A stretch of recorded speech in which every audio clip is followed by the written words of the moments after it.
Aaron Cowan, Sage Dynamics, and this is my review of the Gray Ghost Precision Specter Light, Part 2.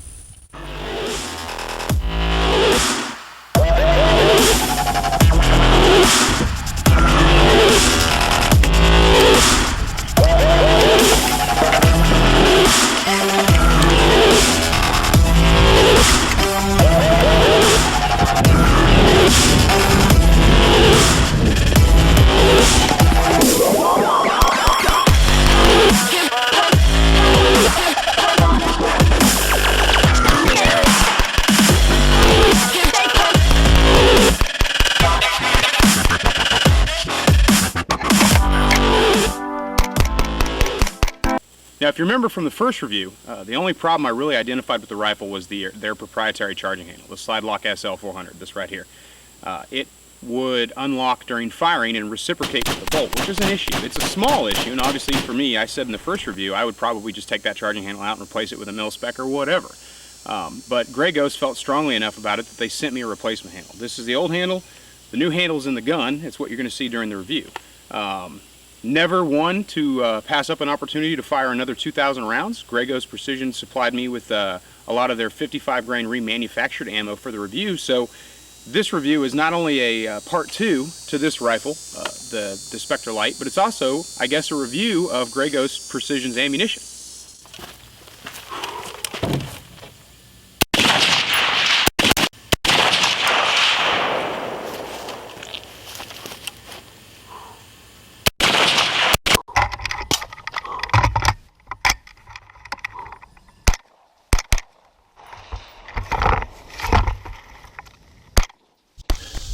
So just like every other review, the 500 round burn down. Shoot 500 rounds as fast as I possibly can. Then I allow the rifle to cool, get back to ambient temperature, throw a 30 round mag in it and see if it functions.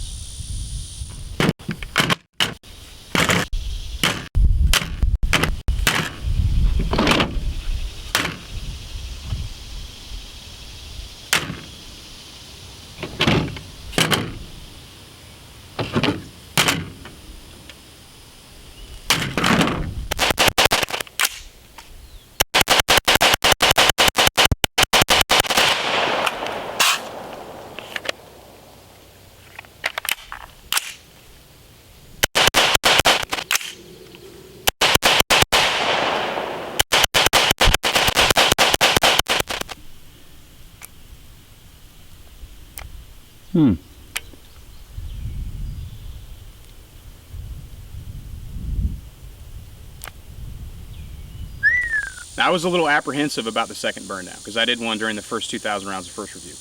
Second review, the first 500 rounds I fired of that second 2,000 was the burn down. I literally came right back out to the range, loaded up 17 magazines, went out and burned it down fast, burned it down really fast. I honestly expected to have 1 or 2 malfunctions during that process because the rifle had been 2,000 rounds dirty and sat for a few weeks, completely neglected. But no, it functioned flawlessly, and I was very impressed. Now, this is the first magazine fired after the burn down. Let the rifle cool back to ambient temperatures, put a 30 round magazine in it, fired it as fast as I could. As you can see, no malfunctions, and the mid-length gas system, in conjunction with the Lantac Dragon, as you can see in the slow-mo, definitely keeps the muzzle super flat. Now, before I started the second review process, I didn't clean the rifle at all. Didn't clean, didn't relubricate, nothing like that. So this rifle right now has 4,000 rounds fired. 4,000 rounds fired without a single malfunction, which to some may be surprising. To me, it's not really that surprising because modern rifles with modern manufacturing techniques do not have the malfunctions that the AR platform is mythically known for going back to the 60s. This rifle is very, very well built. Billet upper and lower, obviously you've got an ambidextrous bolt release. You've got the Mega Arms single stage 4.5 pound trigger, which I'll talk more about later. 16-inch barrel. They chose to go with the land tack, which does keep the muzzle very, very flat, as you'll see. Overall, the rifle is very well built. The MSRP for this rifle is about $2,000. Now, for some people, that's a lot of money. I've been paying attention to the markets, especially since the scare in 2013, and one thing I've noticed is the $600 entry-level AR is pretty much a thing of the past. Now, obviously, this is way north of a $600 rifle, so people ask, well, why would I want to spend $2,000 on a rifle? It comes down to how much quality do you want, and then, of course, personal preference. Me, personally, my preferences usually fall in the $1,500 to $2,000 range just based on the features that I want inherently included in the rifle. So if you're looking for something that's a grade above what people consider mil-spec, something like this is definitely something you should consider.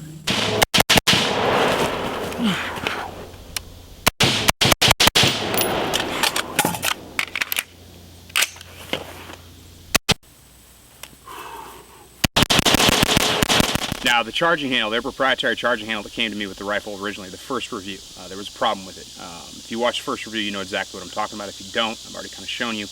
There was reciprocation. It wasn't staying latched up like it should during firing of the rifle. Now, because of the design of the charging handle, which is actually kind of ingenious, I love the way they do it because it is a true ambidextrous charging handle. There was a spring tension problem with that initial handle. Obviously, I did not have that problem at all on the replacement handle. That handle functioned perfectly. In the grand scheme of things, it's a very small issue, but let's get right into what exactly that was. So their proprietary charging handle just has a latch with a captured spring. There's no release latch, there's no lever, nothing like that. So it can be operated from either side of the rifle, which is really ingenious. Cuts down on parts, which cuts down on failure points.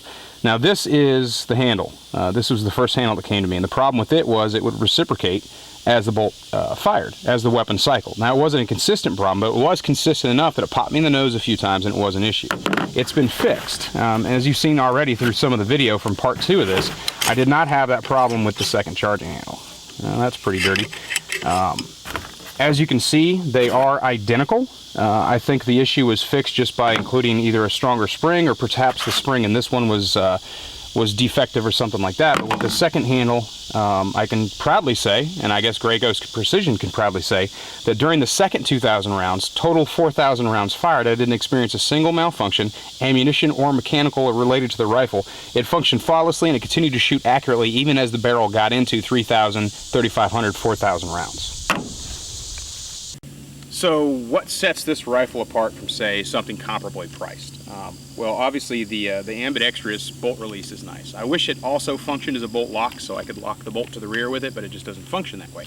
But it does allow you to shave a little bit of time off your reloads because you can just reach for it and tap that button. And unlike some other ambidextrous lowers out there, this one is actually very well ergonomically placed. I don't have to fumble for it. I don't have to roll my wrist for it. It's right there. I can hit it and go straight back to the trigger if that's what I need to do.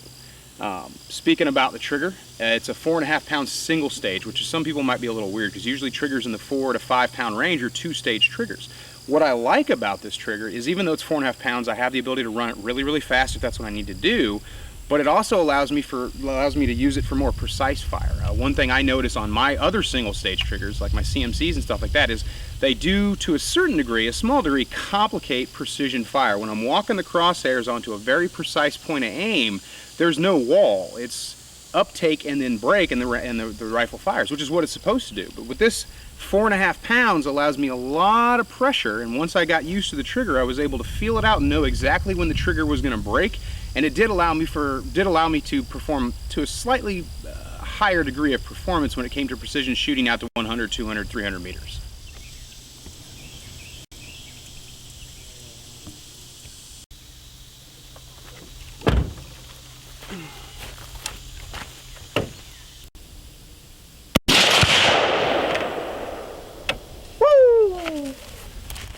Now, as far as other features go, you're getting a Battle Arms Development ambi selector. I'm not a huge ambi selector fan. I've been working with them for a long, long time trying to find ways to run them completely safe. And of course, that's a totally different video topic. But it does allow you to manipulate the gun depending on which side of the body you're shooting it from. And obviously with the BAD system, you can change out the levers, change out for thins, profiles, hybrids, whatever you want to put on there.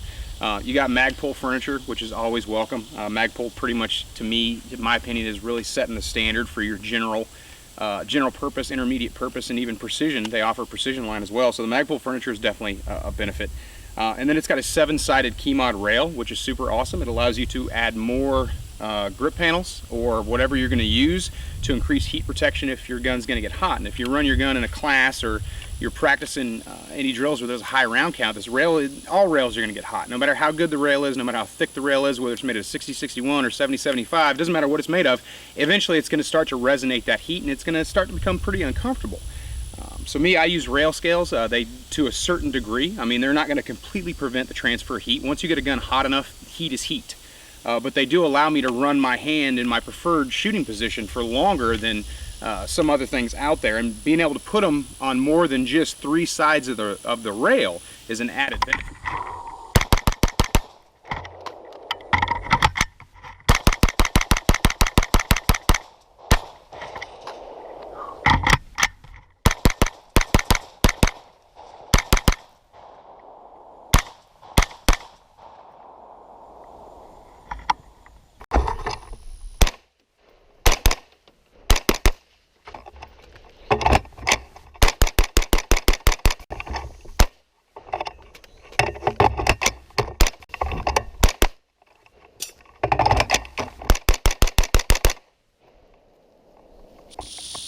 So final verdict on the Specter light. It's pretty much my final verdict from the first review. It's a really well-made rifle. The price point is right for what you're getting as far as features, build, craftsmanship, and quality. There was a small issue with the charging handle that has been fixed. And I think that says a lot about Grey Ghost Precision as a company, that they're willing to, like, hey, we're going to send you out a new charging handle, which in the grand scheme of things is not an expensive part, but we want to allow you to do the review again, which is really cool. Obviously it's beneficial to them on their part, but it's also beneficial to the public, especially those shopping for a rifle, to see that companies are willing to reach out and get things fixed. Nobody likes bad press, obviously, but I think Grey Ghost Precision is doing the right thing, and that's definitely the kind of customer service you want. So you can almost consider this a review of their customer service to see that, like, if there's something wrong with the rifle, they're going to make it right. And it's not just for me, it's just for anybody. Now, I took this rifle to 4,000 rounds total with no cleaning, with no additional lubrication. I did pre-lubricate with Fire Clean, so obviously lubrication is an issue. You got to have a really good lubricant. I use Fire Clean. There's some other good ones out there. That definitely shows you that most people, they're not going to get into 4,000 rounds before they clean their rifle, but it's possible. It's very doable, not only on this rifle, but a lot of other rifles out there. I did not experience any reliability issues, and that speaks very highly of the, like I said, the quality and the craftsmanship of the gun. So if you're looking for what I would consider a higher end AR, I wouldn't even consider it intermediate level. This is more high-end AR. The Specter light is definitely a good choice. It's got some really good inherent features, built-in features. You get a lot of bang for your buck, so to speak, no pun intended, so on and so forth.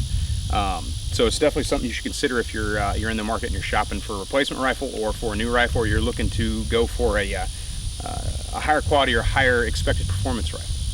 I'm Aaron Cowan with Sage Dynamics. Shop for rifles accordingly.